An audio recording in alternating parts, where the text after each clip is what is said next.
আসসালামু আলাইকুম প্রিয় ভালোবাসার ভাইরা আমার। কুরবানির পরে যারা খামার করতে চাইতেছেন, নতুন যে খামারি ভাইরা আছেন বা যারা চাইতেছেন যে না আমি খামার করব, কোন গরু দিয়ে খামার করলে বেশি লাভবান হবেন, তো সকল ধরনের গরু সম্বন্ধে ধারণা দেব এবং সকল ধরনের গরুর ভালো দিক এবং খারাপ দিক কোনটা আপনি তৈরি করলে কত দাম বিক্রি করতে পারবেন এবং কত সহজে বিক্রি করতে পারবেন এবং চাহিদাও ভালো থাকবে, সকল বিষয় এভরিথিং এ টু জেড আলোচনা করার চেষ্টা করবো আজকের এই এক ভিডিওর মধ্যে। যাই হোক, যদি হাতে সময় থাকে ধৈর্য ধরে যদি ফুল ভিডিওটা দেখেন, আশা করি সময়টা বিফলে যাবে না, কিছু শিখতে পারবেন। যাই হোক, এটা আপনার ব্যক্তিগত ব্যাপার যে দেখবেন কি দেখবেন না।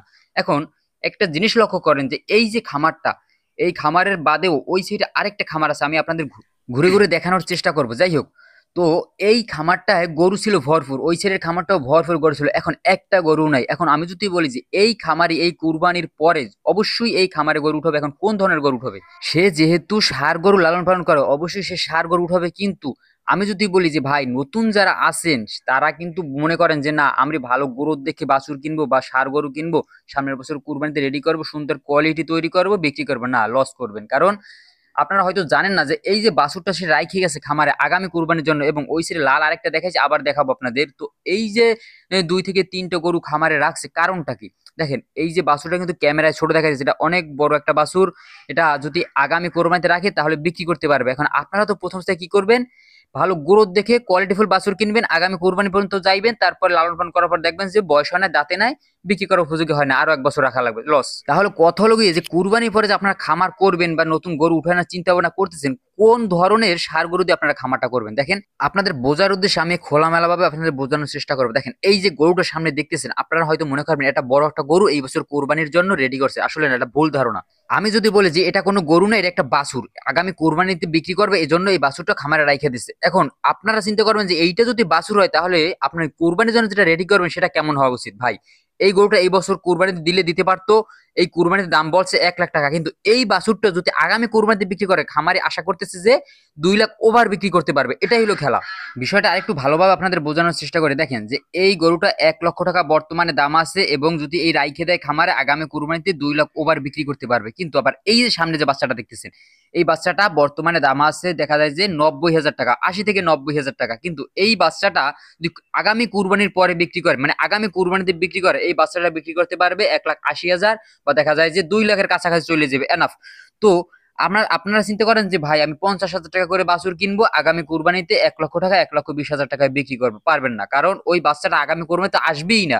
আপনি ছোট কোয়ালিটি দেখবেন এবং ছোট দেখবেন, কিনবেন, আগামী কুরবানিতে আসবে না। কিন্তু এখন মূল কথা হলো কি যে আপনাদের আসলে কোন গরু দিয়ে খামার করা উচিত। দেখেন, আমি একটা কথাই বলবো সোজা সাপটা, যে দেখেন আপনারা ছোট কিনবেন না, কোয়ালিটি দেখে ছোট গরু কিনবেন না। যা ছোট গরু যদি কিনেন মানুষের ইতে বুদ্ধিতে পড়ে 1 বছরের কুরবানিতে কখনোই রেডি করতে পারবেন না, 2 বছর 3 বছর লালন পালন করতে হবে। কিন্তু আপনারা যদি দেখা যায় বড় বডি কিনেন, কুরবানিতে অল্পর ভিতর আসবে, 1 বছর পারলেও আপনার লস নাই, যাই 2 টাকা বেশি যাক, 70 থেকে 80,000 টাকা যাক, 1 লাখ টাকা যাক, আবার ডাবল দাম বিক্রি করা সম্ভব। ছোট গরু কিনবেন অল্প টাকায়, ডাবল দামে কখনোই বিক্রি করতে পারবেন না।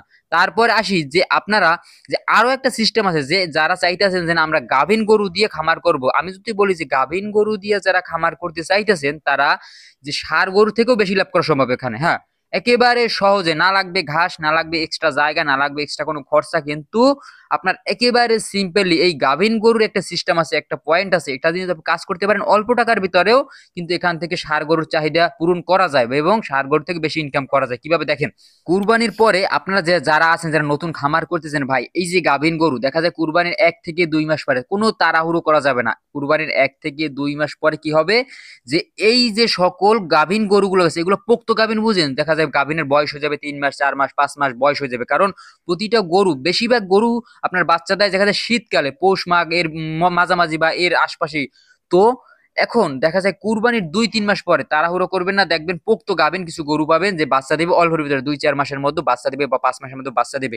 এখন আপনারা একটু বড় বড়ি দেখে এবং পোক্ত গাভীন অরিজিনাল নাম গাভীন কিনা এটা ভালো করে শিওর হয়ে যদি কিনতে পারেন, 2-3 মাস পালন করবেন, বাচ্চা দেবে। একটা ষাঁড় বাচ্চা যদি তৈরি হয়, দেখেন এই গরুটা যদি আপনার গাভিন কিনতেন, গাভিন কিনতে পারতেন দেখা যায় যে 50 থেকে 60 হাজার টাকার মধ্যে এনাফ। এখন এই গরুটা যখন আপনার বাচ্চা দিবে 2-3 মাস পরে, আপনার খামারে আসার পরে, ধরেন 5টা গরু আপনি কিনলেন, বাচ্চা দেওয়ার পরে একটা গরু যেটা 60,000 টাকা কিনলেন, ওইটার দাম হয়ে যাবে 1 লাখ 1,10,000 টাকা, যদি ষাঁড় বাচ্চা হয়।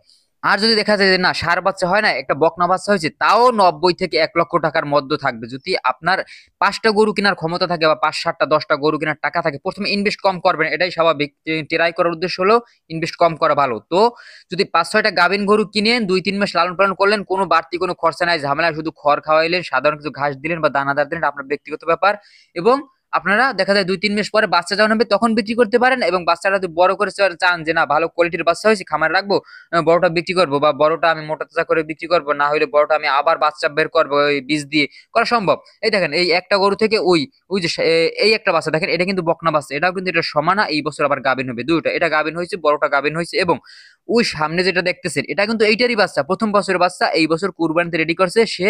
একেবারে না হইলেও কুরবানিতে এখন ধরেন দাম আছে 65 থেকে 70 হাজার টাকা। তো দেশি গরু দিয়ে সে কিন্তু বীজ দিচ্ছে, এই জন্য দাম কম। এই বছর কুরবানি নিজে দেবে, এই জন্য এটা রেডি করছে। এই যে দেখেন এই বিষয়টা একটু আপনাদের ভালোভাবে বুঝাই, দেখেন এই যে বাচ্চাটা আছে, এই বাচ্চাটা যদি আপনি যে গাভীন গরুর কথা বলে, এই গাভীন গরু কিনলেন, এই বাচ্চাটার বয়স আছে 4 থেকে 5 মাস। তো এই বাচ্চাটার এখন আনুমানিক দাম আছে ধরেন 50 হাজার টাকা। বাচ্চার দাম সবসময় একটু বেশি থাকে, কারণ ছোট কালে বাচ্চার কোয়ালিটি ভালো থাকে, এই জন্য দামটা একটু বেশি থাকে। তো আপনারা যদি গাভীন গরু কিনেন, এই রকমের একটা বাচ্চা তৈরি হয় বা দেখা যায় এর থেকে খারাপ বাচ্চা তৈরি হলো, যাই তৈরি হোক না কেন ভাই, টুকটাক লাভ কিন্তু হয়, এখান থেকে করা সম্ভব, মানুষ করতেছে। তো আপনারা চাইলে এরকমের জোড়া বাচ্চা সহ কিন্তু গরু কিনতে পারেন। দেখেন এই জোড়াটা কেনা ছিল 80 হাজার টাকায়। তো 80 হাজার টাকায় কেনা ছিল আজ থেকে 3 মাস আগে।